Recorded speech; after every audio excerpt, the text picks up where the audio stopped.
Okay, well, the thing is tonight what I'm going to do is talk about SDR, software-defined radio, with a particular reference to single-board computers. And this is going to cross over with the Arduino interest in the club. In fact, there's a chap in Castlemaine who also contributes to the Flight Radar 24, which is what Cole was going to be talking about. Okay, he receives 1090 megahertz signals on a dongle, a TV dongle, just a USB thing, plugged into a Raspberry Pi, running the correct software, plugged into the internet. It's everything time a plane goes over and pings on that frequency, this chap sends his signal to the aggregator, Flight Radar 24, and others, and they put dots on the map, or pictures of aeroplanes on the map, and the information gets collected together. Now, that's the same thing that Cole was going to be showing you. So yeah, that's basically the crossover point. Now, we're talking about single-board computers. I'll start off with the cheap end of the market. That is an Arduino on the bottom there, and the top unit is a radio made by Elector, the magazine people. And over there is the first 4 pages of the article to have a look at. And I must confess that I'm going to need Arduino enthusiasts' help to get this going. The idea is, though, that the board has a frequency determining oscillator on it. An oscillator on it, the frequency of which is controlled by the Arduino. So that's where it comes from the computer into that and controls the frequency. Out of this connection, you have 2 channels of audio which are fed back into the computer so that they can be looked at by several different sorts of programs. I'll demonstrate these later. But they're all compatible with this, and it depends which one you use, which platform you use. Apple Macintosh has a few, and the Windows machine has more of these sort of things. And if you look at the article, you'll see a typical display. This is a very basic thing, but it's very basic price. $30 US, the top, the shield, as they call it, underneath the whatever you buy an Arduino Uno for, off the internet. So that's a simple one. Now, I've put the full article up on Trello. Did you see it yet, Stuart? Okay, well, I put it there for you. Particularly, you asked for it. So, and I've got all these articles are in my computer, and I can send you any article you want that you see me talking about or whatever, if you just send me an email. I get a lot of magazines, as you saw in my magazine talk. I'm a bit of an enthusiast for reading technical journals. Okay, Raspberry Pi is the next one up. It's a bigger board than that, and it can, as I say, work with the dongle or the FunCube dongle, all of which work from 50 megahertz. FunCube dongle works over forever, basically up to 2 gigahertz, from 0 to 2 gigahertz. A TV dongle will work from 50 megs to 2 gigahertz. Okay, so all the way through the TV bands, of course, it will receive signals. Therefore, it's ideally suited for this listening to aircraft. And Raspberry Pis, I don't know, how much are they? You know, not a lot, $50 or something, are they? Yep, and you can get boards that plug into the top. People are making them all the time, designing them all the time. Oh yes, I was looking for this. Of course, it's a very obvious thing, a TV dongle of a particular sort. This is called ESCAP, and that was recommended when people discovered you could use them for radio. $12 on the internet, and it will be a receiver. Now, I won't explain to you how these receivers work, but basically there's an oscillator. They're like direct conversion receivers. They are really like direct, an oscillator goes into something and produces an audio signal out. And then that audio signal goes to the computer, and is demodulated effectively in the computer. We're not going to go into that tonight, though. The Arduino is just an example. I haven't got a Raspberry Pi, not started with that yet. What I've done is I splashed out. I couldn't, but I loved the idea of this machine. Kiwi SDR.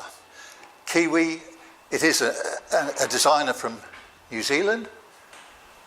He's gone to a Chinese company, Seed, that's 3 E's. He first of all got the money through a crowdfunding thing. Now he's got them for sale, and Seed sell them. They make them, design them, design the cases, as it were. He's made the board. They plug it into a Beagle bone, which is another single board computer that's sitting under there. And Kevin asked me, why I still got the paper on the plastic. I couldn't get it off. I was so impatient that I just put the thing together. But one day I'll take it apart again. It comes with little plastic rivets, and they supply some extra ones, so I can destroy these getting them out. But I was so keen on looking at what I'd bought for 440 Australian dollars that I got it on air straight away.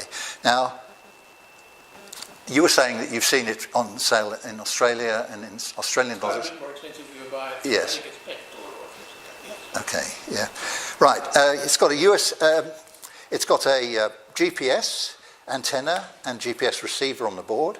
The receiver for the 0 to 30 megahertz coverage is the other one.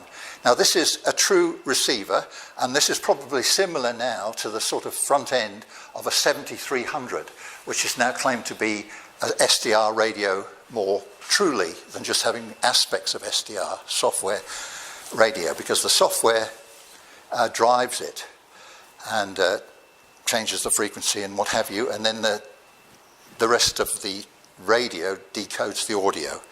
But in this case, we've got this Kiwi SDR with an antenna going in and then the GPS. It goes to the computer through an Ethernet cable. Now, people ask me, what software does it run? Well, this has a web server built in. And all the stuff you see can be seen in a web browser. So you don't have to have anything special. I've actually got an iPad down there that can also see it. Although I can't get it to work just at the moment. So that's what I've got here for you tonight. And thanks to the club, we've now got an antenna which is giving me RF from outside at a fairly low noise location. Because when I have this at home, the whole band is filled up with rubbish, which I can see now, whereas I couldn't see before. I could just hear carriers and what have you. But you can actually see all the carriers very evenly spaced along it, possibly with this new NBN, I think. The multiple, I don't know what they call them, video something or others, but they're carriers that carry quadrature modulation and all that sort of stuff. It has, the outer regions have, but we've got NBN in the street now, and I do believe those modems that they give you have got multiple channels, and I've seen complaints about that in magazines as being carriers. I've seen complaints about installation of wireless NBN. Oh, right. Noise. Yep. And that can be rectified fairly easily. Well, I mean, this is the point I'm going to make at the end of the presentation, is that we'll have to do something about it that's a bit out of the box. Yeah, so this I've heard some of those the Kiwi SDR receivers around the world. The audio sounds quite good. What I've heard. Excellent. There are. You get people in Bendigo better with Tasmania, the Lord says one of those, and I can hear on my own antenna. Right. Lousy antenna, I admit. It's a long way. Yes.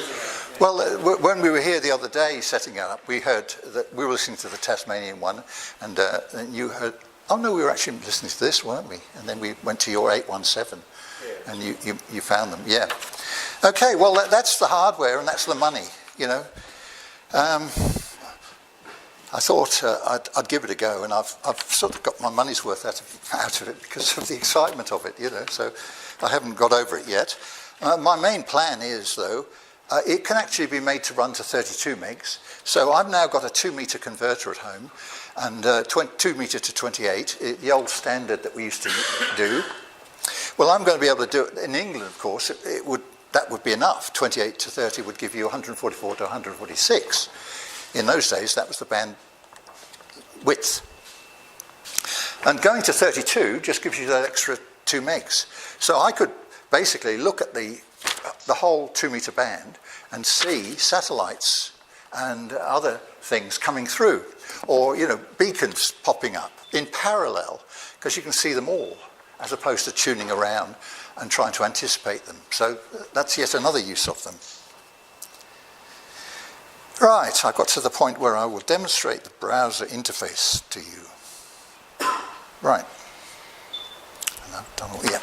Okay, let's just hope this is going to work out of the box when I switch it back on again. Because I just put the thing to sleep.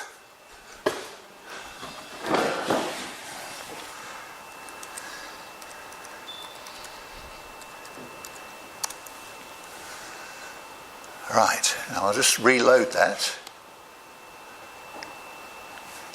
It's working.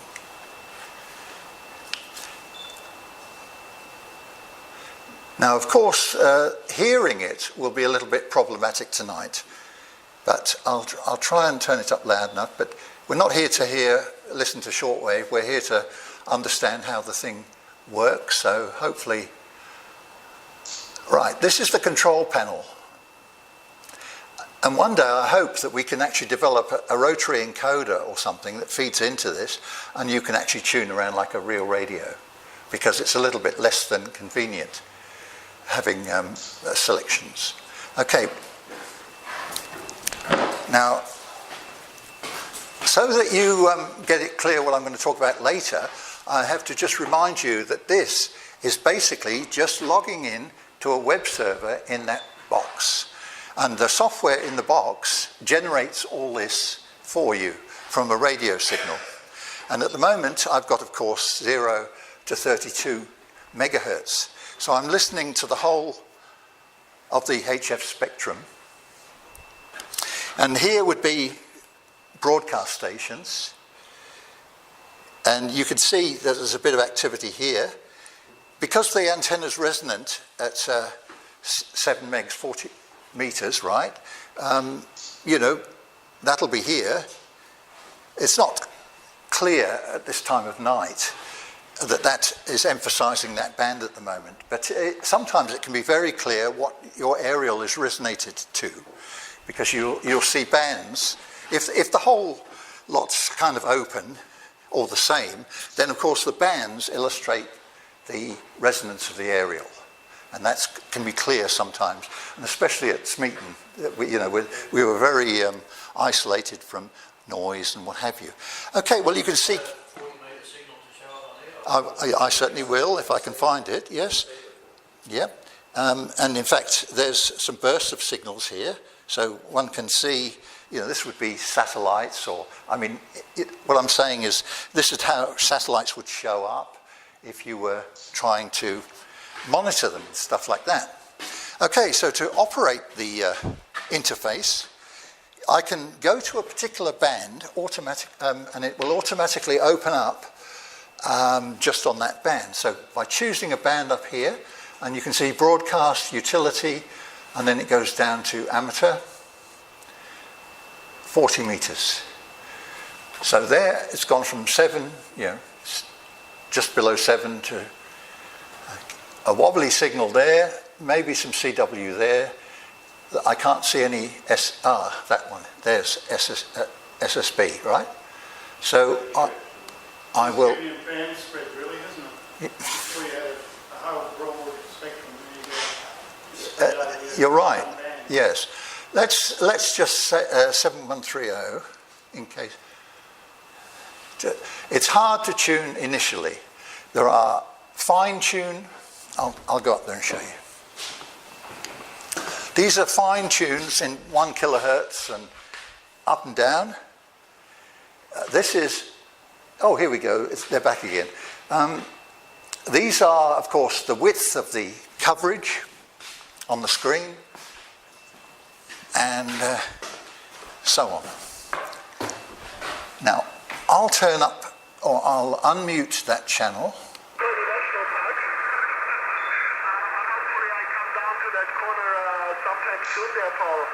Okay, this is really good to hear you again, and make your call to the other stations there, Paul, over. Well, there we are, an amateur. Now then, this is, I've been talking to David about this in the Scouts. This is a free radio. No, it isn't. It's $440 for me. However, the next bit, I'm running ahead of myself. This receiver can go on the internet. If I had fixed up that I had a fixed IP address, I could tell other people anywhere in the world that this IP address was this, and they would be able to see exactly this, right? And manipulate it too. Yes, and manipulate it. Okay, there are 4 receivers in there. I can actually have 4 tabs up in my browser with different channels being selected. That arrow there makes another tab open. So 4 different people, myself being the 4 people, can listen to those things. Now I can allocate, if I put that on the internet, 4 different people in the world can log into that. Graham, of course, being one of them. You've done it before many times with other equipment. So I'm suggesting that this would make a great receiver for people who were in noisy environments. If the receiver was close by, had a good aerial and noise-free, this would be their receiver. Their transmitter, doesn't matter that it's noisy. I have actually done this. I was at the telegraph station, we had that show. I couldn't hear anything, all that Telstra stuff next door. What happened was that I listened on the receiver in Melbourne, heard somebody in Creswick, tuned to their frequency, broadcast to them. Their answer came back through the receiver from Melbourne. So if that receiver is close to you, then you're more likely that that's a real signal would reflect what you could actually hear if you had a low noise environment. Is there much delay, Tony? Wouldn't you have much delay with it? A second or so, yes. Very confusing if you can hear them directly. Yes, it is.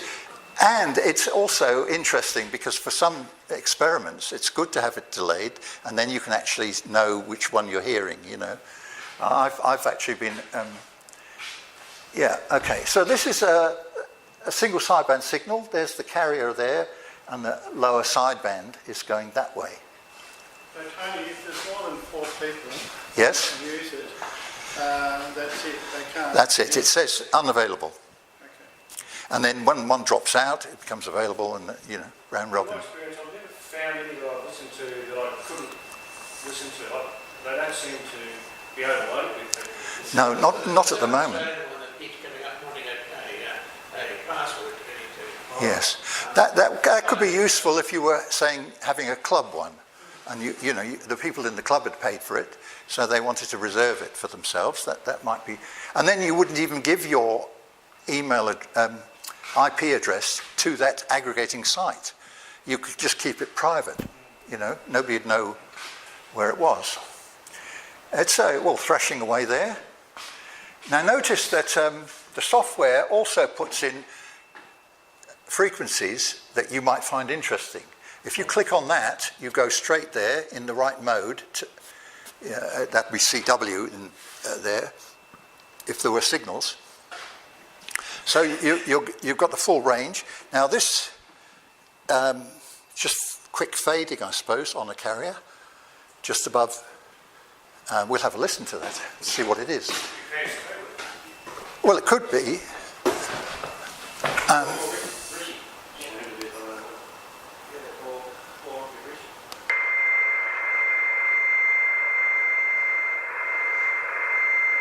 Well, it's fading, but it's not got a big frequency shift.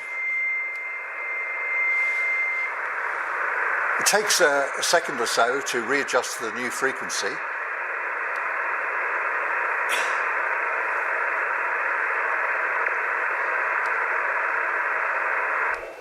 You can change the bandwidth.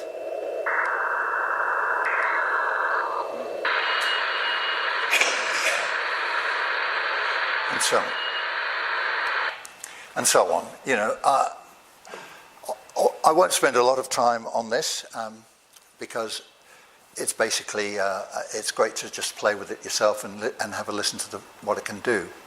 But I'm going to move on to extend it to what you can do with others that are on the net. To play with this, you go to sdu.hu, is that right? Yes, SDR.hu. Yeah. Browser, and then you get a whole list of the ones that have registered with the group. There's a world map you can click on. So anyone can do it at home on their computer, work on any browser. Yes. Now that's what I meant by free receivers. And so, I wasn't looking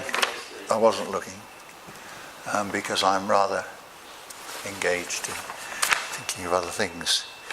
Okay, SDR.hu is one of the aggregating sites. So there is a particular SDR IP address there, and you'll see sometimes noip.org. Now that's a special company that gives you effectively a fixed IP. It reads whatever IP you've got and converts it to one of their fixed ones. So that address would always be valid, even though you might be on a place which hasn't given you a fixed IP. So, well, let's go there just in case it's working. 1 out of 4 users, and it's in the US, of course. Okay, same interface. And we get more on our money. Here's Sierra Crawford. Good morning, Evan. The Food and Drug Administration gives the go-ahead Yep. for a cheaper alternative to EpiPen. Now look at that. There's a huge amount of signals in that AM band. Interference right up there. And this is what they're hearing right now. So let's go and see what their 40 meter band is doing. Oops.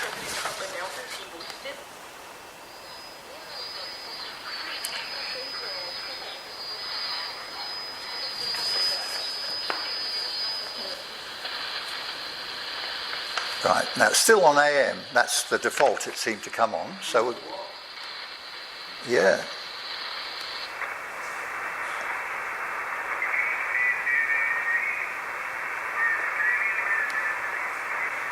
Let's just do this by going down.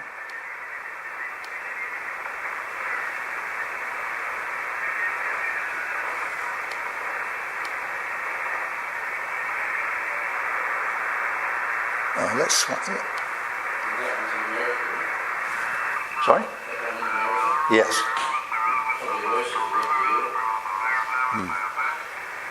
Very early in the morning, 3 or 4 o'clock in the morning. Whoa, It's it's frozen. yeah.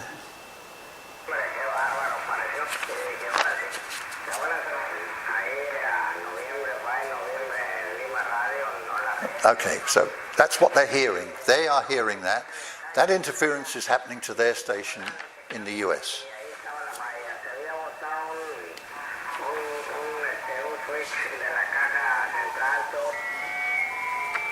Right, JT65 rattling away on that frequency.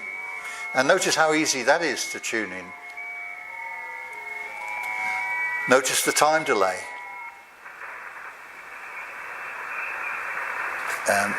Nothing clearly audible there. Notice these are the AM stations at the top end of the band.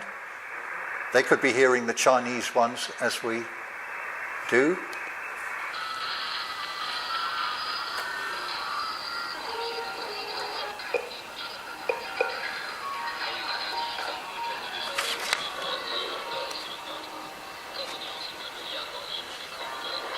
Now, yeah, and the fading and everything. I'll just mute that so that waveform maximum. You can adjust this to cope with the gain at the other end. Okay, so there's where all the noise is overloading. The signals are spreading out. So we'll turn the waveform down so that it's got reasonable contrast, and you can see the SSB signals quite clearly there. And then the minimum, you don't want the whole, there's the peaks coming through, so that's a bit almost like squelch, as it were. So you adjust that until you get a clean, on your particular part of the band as well, because now I'll go out again to the full width. Back to the AMs, we're on the AM stations. Let's just randomly drop in there. I might go back to and spread it out. Broadcast, medium wave band. There we go. So all those are local stations over at their end. It's fascinating. I tuned into the one in South Africa, and the commercial stations, millions of them, and all speaking with the accent that they have in South Africa, and it's more unintelligible than I've ever heard it before, because it's the commercial radio station's version of it. You know, it's fascinating. And Yeah, I sometimes I'll listen to an AM station in Melbourne, for example, on an SDR receiver in Melbourne, and you can directly type in, say, 621 ABC, yes, Radio National, and you can hear it from Melbourne very strongly, of course. absolutely, Quite versatile. absolutely, very, very versatile. And I'm going to unmute that.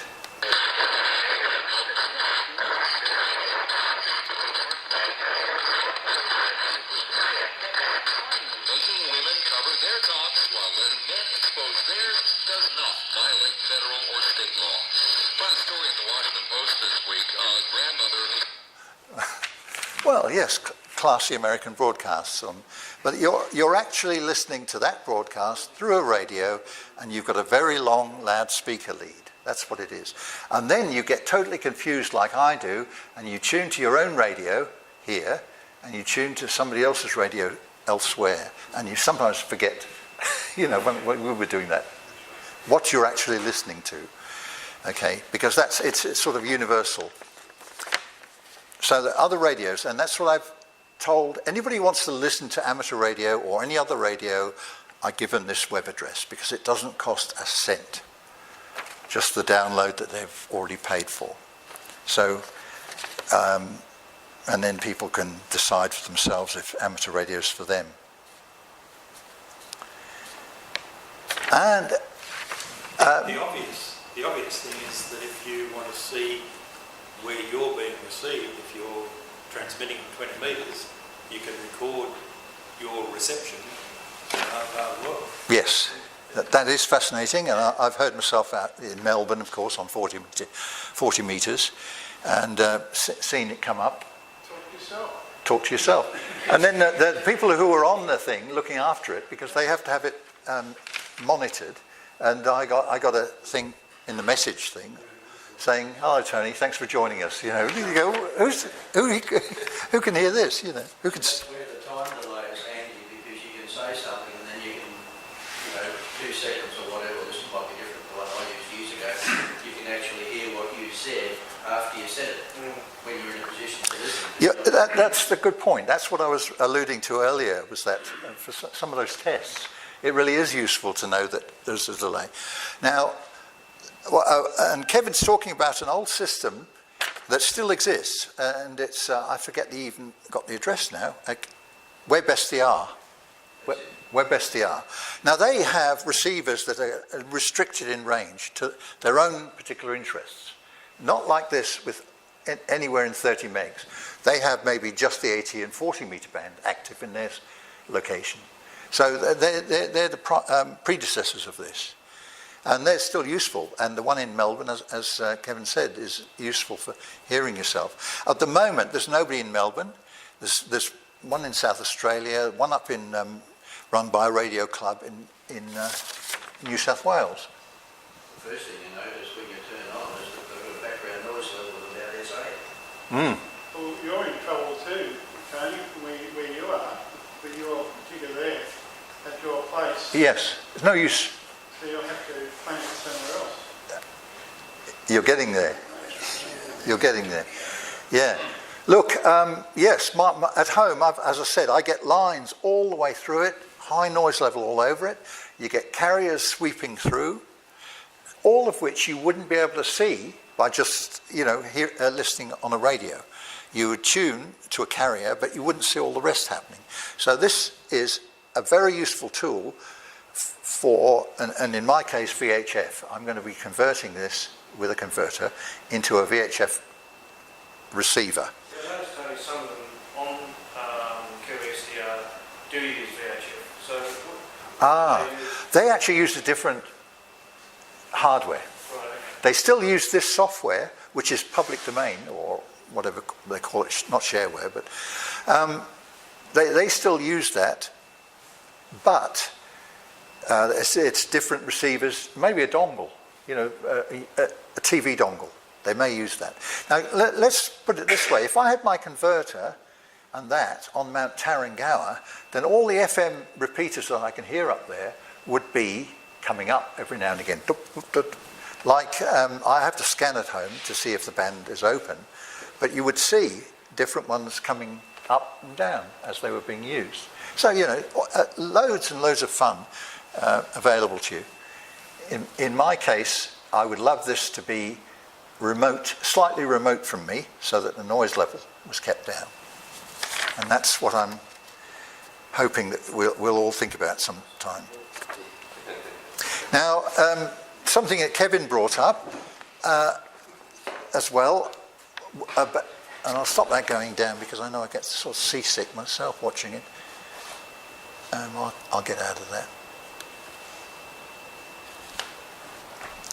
Can you imagine that if you put a bit of a dummy load or a small loop on this, if you were wanting to track people down, and I'm sure that the government trackers use this sort of equipment, is if you had a large signal nearby, you'd see a very bright line on it. And so if anybody was, if you're trying to track people who are interfering deliberately, you could use this as a very easy way of finding them, because basically if you see a bright line anywhere on it, put the cursor on it, you've got the frequency, you can hear it, and so on. So, again, the scientific and technical potential of a thing like this is quite considerable. And I did mention before how you can see certain aerial effects and what have you. So what Ian was saying is that you can, if you had them dotted around and you regularly checked them with your transmission, you could see what conditions were doing in that direction, change aerials, see what the conditions are like.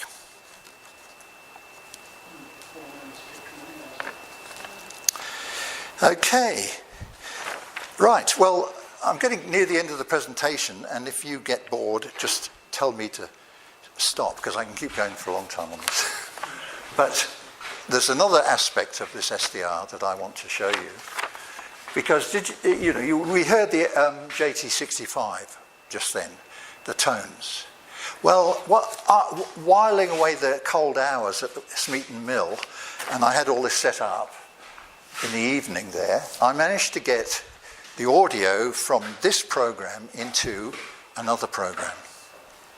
I won't be able to do it tonight, so I'm not even going to try, but I'll demonstrate the other programs. And these are the programs that I've been harassing everybody about.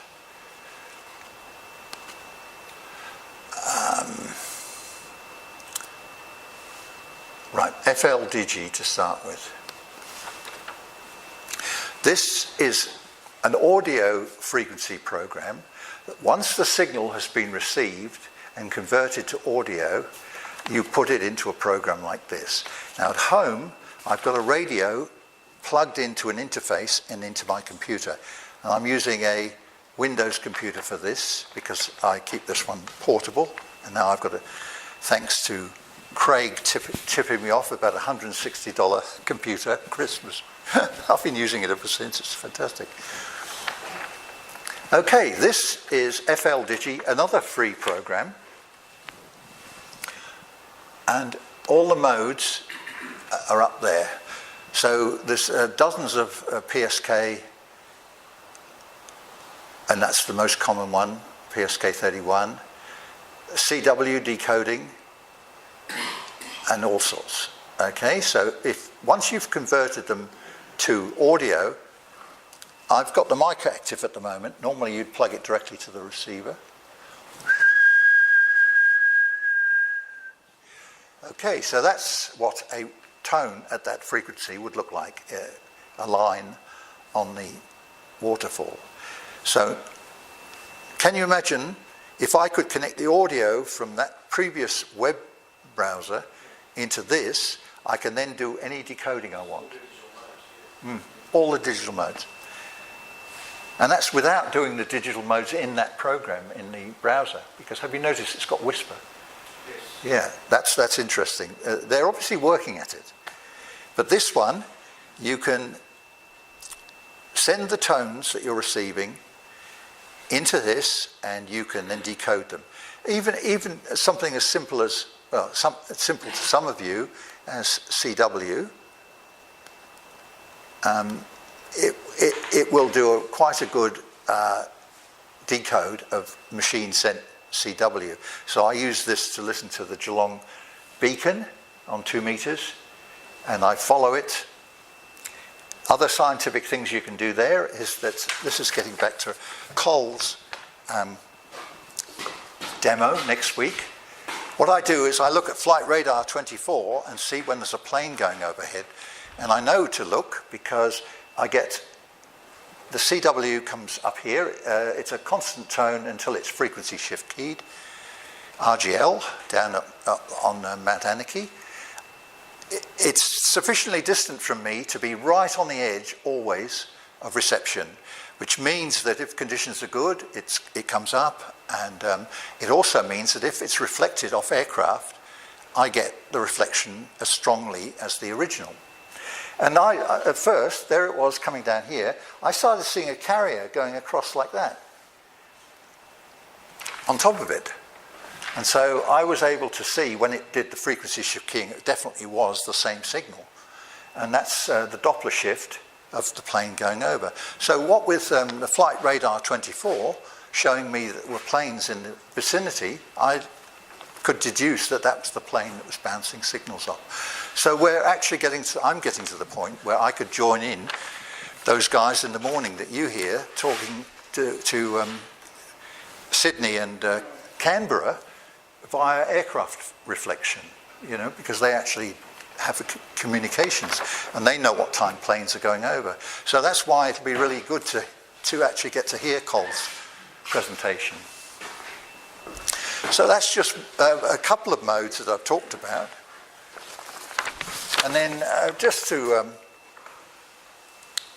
wrap up, I will show you another program.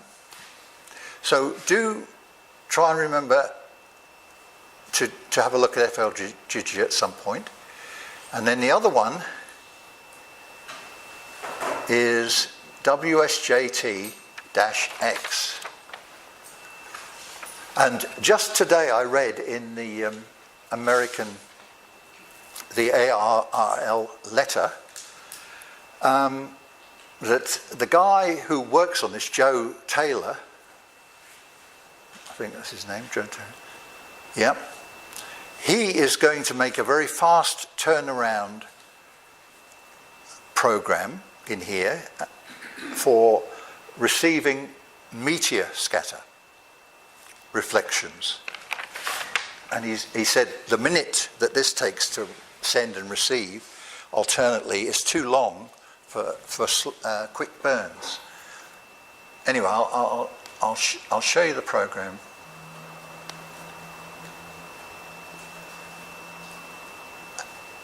I'll show you all the modes it's got. JT49, I don't know what that one is, and ISCAT is a VHF mode. MSK144 is the favourite one for meteor scatter. Whisper is another mode that I use, and I actually have a Whisper transmitter at home, an 817, and I do broadcast my Whisper signals on 2 meters, 40 meters, whatever I like, and I get to see how far I'm getting through that. That's a talk for another day, Whisper, okay? If anybody's interested, get me back. I haven't got the box for it, so I can't configure it, and that's why that configuration comes up. There's the waterfall. And when you're in a particular mode in here, let's go to MSK144. It's out of band at the moment. This isn't going to work. No. It isn't going to work because I haven't got my receiver. Anyway, what happens there is that you will get the correct frequency that controls the rig for a particular mode. And here we have signals coming back. It's me talking, of course. And a quick burst of send and a quick burst of receive. And, we're not here tonight for this particular program to be understood in depth. But you could get your transmitter to do a burst on 2 meters and then a listen on 2 meters. And if a meteor goes across, you will be able to hear the signal back. And so I'm just pointing out that you could take the audio from that first program, the web browser, and get it sent through to this, and you would be able to decode these modes. Tony, there's something really interesting I read recently about how they used to do meteor scatter in the old days. They used to send really, really fast CW and record it on a Grundy reel to reader, and then play it back, slow it down, and they could then slow down the Morse code that they got off the meteor scatter. And that's the way they used to do it. Yep. And it sounds so tedious, doesn't it? I tell you, I had to wait 20 years to get interested. Yeah. It's fantastic, isn't it? Yeah. It's wonderful, really. Yes. Now, I'm wondering if I can show you. I probably won't, because I'm not prepared for that. So.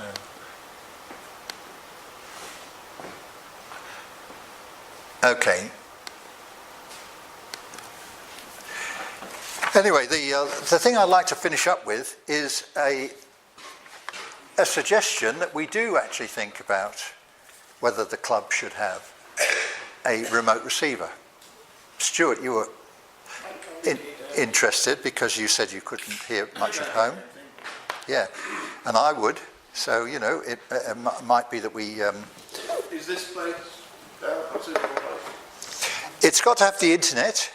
So yes, we've got the internet here. Yeah, and it's got to have an antenna. We weren't going to leave the internet on all the time, but we'd have to... Well, we could devise something that we could do, I mean, it doesn't take much bandwidth. No. You might have a low-cost plan that just chugs up. The Aldi plan is cheap. 23 gigs for $130. Your other time is getting an antenna set up. Well, that would use the antenna out there, and we could just say it was going to be available for weekends or something. Who knows? It could even be that the interested users for SDR could even maybe have a separate internet SIM card or something. Yes, well, absolutely.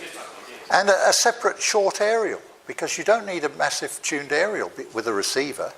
Yeah, I've seen for this, they've got a wideband loop antenna for it that covers everything, about the same, badly, but of course it just needs gain. You just have to be wary that obviously if the radio is being used for something else here. Yes, yeah, you'd know it was on. You'd know it was on, yes. Well, yeah, well.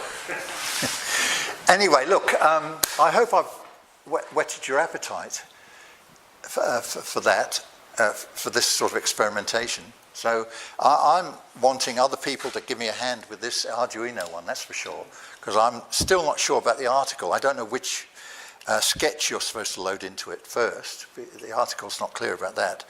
And then after that, though, I know how to get the audio into the computer and look at it through a similar program to the one we just had on, waterfall, frequency determining elements and things like that.